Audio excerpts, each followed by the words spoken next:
Darbų procesų valdymas yra viena svarbiausių CRM programos funkcijų. Mūsų programoje patogiausia planuoti darbus planuojamų darbų skiltyje, projektų skiltyje arba kalendoriuje. Jei darbą norite planuoti planuojamų darbų skiltyje, tuomet turite surasti norimą įmonę, prie kurios norite planuoti darbą ir tuomet spaudžiate dešinį pelės klavišą Naujas darbas. Galite įvesti darbo antraštę. Ir to iš esmės užtenka, kad galėtumėt išsaugoti darbą, žinoma, jeigu programos administratorius nenurodė, kad kažkurie laukai yra privalomi. Arba galite dar nurodyti spalvą, kuri bus matoma kalendorijoje, arba pasirinkti darbų grupę.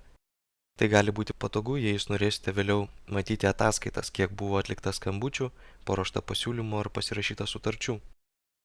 Spaudžiate išsaugoti ir tokiu būdu bus matomi visi suplanuoti darbai prie pasirinktos įmonės. Darbą taip pat galime suplanuoti per projektus. Čia galite kurti naują projektą arba atsidaryti jau esamą. Ir planuojamų darbų skiltyje spaudžiate Naujas įrašas. Vėlgi įvedat darbo antraštę. Pasirenkat spalvą. Galite nurodyti darbų grupę. Atkreipkite dėmesį, kad planuojant darbą per projektus, iš karto užsipildo projektų skiltis. Spaudžiam išsaugoti. Ir tokiu būdu projektų vadovas galės matyti visus su projektu suplanuotus darbus ir kai jie bus atlikti, jie automatiškai persikels į atliktų darbų skiltį. Jei pažiūrėtume vėl planuojamų darbų skiltį, pamatysime mūsų suplanuotus 2 darbus. Ir nepaisant to, kad darbas buvo planuojamus per projektus, mes vis tiek jį matysim planuojamuose darbuose. Dabar darbą galime suplanuoti ir kalendorijoje. Matome mūsų 2 suplanuotus darbus. Ir galima suplanuoti dar vieną darbą. Tuomet spaudžiame dešinį pelės klavišą Naujas darbas. Dabar galime panagrinėti daugiau planuojamo darbo galimybių. Kadangi darbą planuojame per kalendorių, sistema iš karto siūlo įmonę, su kuria paskutinį kartą dirbame. Jei norime dirbti su kita įmonė, tuomet spaudžiam ant paieškos mygtuko, įvedam pavadinimo fragmentą, pasirinkam reikalingą įmonę. Jei jūs paspausite ant įmonės pavadinimo, jūs galėsite matyti čia pagrindinę informaciją apie įmonę, taip pat čia visas reikšmes galite ir koreguoti. Tuomet galite nurodyti kontaktinį asmenį, jeigu šis darbas susijęs su kažkuriuo žmogum. Ši informacija ateina iš pagrindinio kontaktų lango ir iš skilties kiti kontaktai. Jei jūs norite redaguoti reikšmę, tuomet spaudžiate dešinį pelės klavišą redaguoti ir redaguojate reikalingą reikšmę. Galite įvesti darbo antraštę, nurodyti spalvą. Šios spalvos gali turėti reikšmės įmonės lygių, tai reiškia, kad kažkuriai spalva reiškia, kad tai yra skubus darbas ar kažkuria darbų grupė, arba gali būti palikta laisvė žmonėms patiems apsispręsti, ką spalva reiškia jiems. Taip pat galite įvesti darbo aprašymą, nurodyti darbo grupę. Jei reikšmių trūksta, spaudžiate dešinį pelės klavišą, redaguoti. Čia galite ištrinti nereikalingas reikšmes arba pridėti papildomas. Taip pat visada galite susidėlioti eiliškumą, kaip jūs norite matyti visas reikšmes, arba tiesiog rūšiuoti pagal abėcėlę. Dabar šį darbą galime susijęti su projektu. Jeigu tai yra naujas projektas, vėlgi spaudžiate dešinį pelės klavišą, redaguoti. Matote visus esamus projektus, taip pat galite spausti dešinį ir rašyti naują projektą.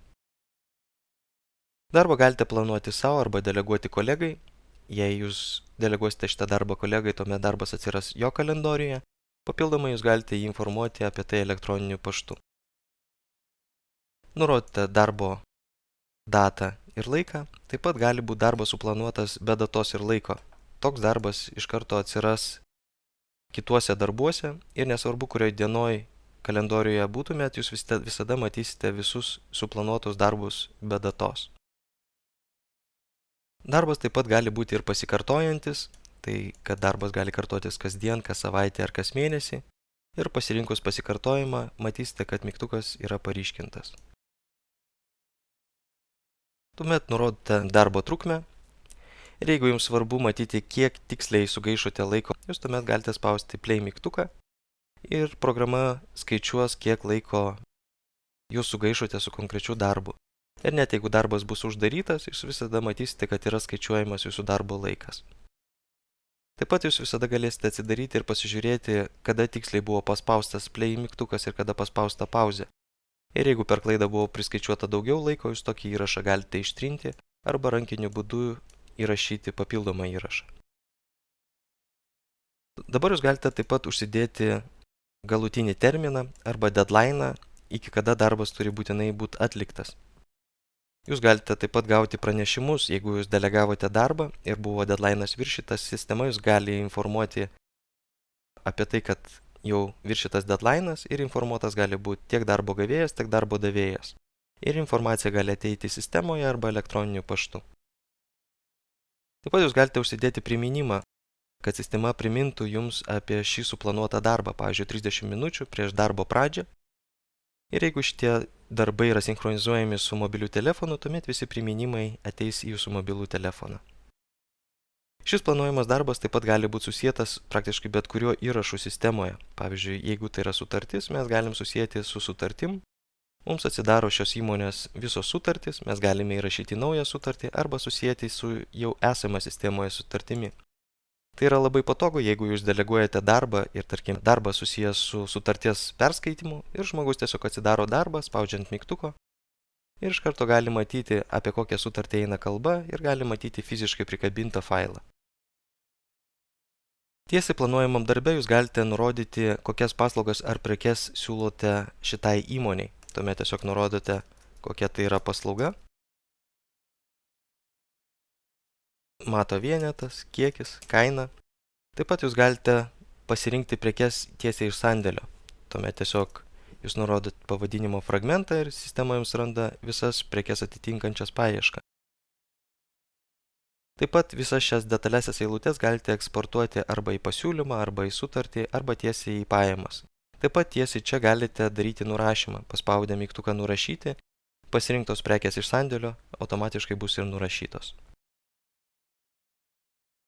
Darbo planuoti taip pat galite iš karto keliems žmonėm, tuomet tiesiog nurodot žmonės ir visada bus matoma, kas darbą suplanavo ir kas yra darbo gavėjai. Tokį darbą galima planuoti keliais būdais. Pirmas būdas tai darbą suplanuoti visiems žmonėm kaip vieną darbą. Tai reiškia, pakoregavus vieną darbą pasikoreguos visi darbai, arba galima kurti 4 identiškus darbus ir tuomet pakoregavus vieną ar ištrynus kažkurį darbą, tai neturės įtakos likusiems darbams. Ir vėlgi galime informuoti visus žmonės apie tai, kad jiems yra suplanuotas darbas. Taip pat galime gauti pranešimus apie mūsų deleguotus darbus, pavyzdžiui, pranešimą apie darbo pabaigą. Taip pat galim gauti pranešimą apie datos ar laiko ar vykdytojo pasikeitimą. Tiesiai iš planuojamo darbo taip pat jūs galite rezervuoti reikalingus resursus. Tai yra, pavyzdžiui, jeigu jūs įmonėje dalinatės automobiliais, posėdžių salėm ar kitais resursais, jūs tiesiog galite tiesiai čia juos rezervuoti. Žinoma, resursus jūs galite rezervuotis tiesiai per resursų modulį, bet tai yra labai patogu daryti tiesiai iš planuojamo darbo. Ir tuomet tiesiog spaudžiate išsaugoti. Matom prie mūsų suplanuoto darbo, kad yra nurodytas deadline'as ir jeigu deadline'as bus viršytas, jis taps raudonas ir bus rodoma, kiek jau laiko yra viršytas šis pasirinktas deadline'as. Dabar galime ir pabaigti mūsų suplanuotą darbą. Tam spaudžiam dešinį pelės klavišą, baigti darbą. Ir rašome darbo rezultatą, nurodom kitus požymius ir spaudžiam baigti darbą. Matom, kad darbas dingsta iš planuojamų darbų ir atsiranda atliktų darbų skiltyje. Taip pat darbą galite baigti tiesiai iš planuojamo darbo. Tam spaudžiam baigti darbą ir rašom darbo rezultatą. Jei baigti darbą paspaudėm per klaidą, mes galime atstatyti į pradinę planuojamo darbo poziciją. Bet jeigu darbą vis dėlto norime baigti, tuomet spaudžiame baigti darbą, naujas darbas. Tai reiškia, kad vienu veiksmu bus ir baigtas darbas, ir suplanuotas naujas darbas, nes praktiškai visada vieni darbai seka kitus. Pavyzdžiui, buvo paruoštas pasiūlymas, reikia paskambinti, buvo paskambinta, reikia paruošti pasiūlymą ir panašiai. Taigi spaudžiam mygtuką ir matom, kad suplanuotas darbas dingo iš planuojamų darbų ir galime planuoti sekantį darbą. Ir dabar galime taip pat darbą ištrinti, jeigu jis yra nereikalingas. Tiesiog spaudžiam dešinį pelės klavišą, trinti darbą. Darbą užbaigti galite jo ir nesuplanavę. Tai padaryti galite kontaktuose, atliktų darbų skiltyje arba tiesiai kalendorijoje. Tuomet tiesiog spaudžiat dešinį pelės klavišą, pasirinkat baigtas darbas. Užpildote atlikto darbo rezultatus ir spaudžiate baigti darbą.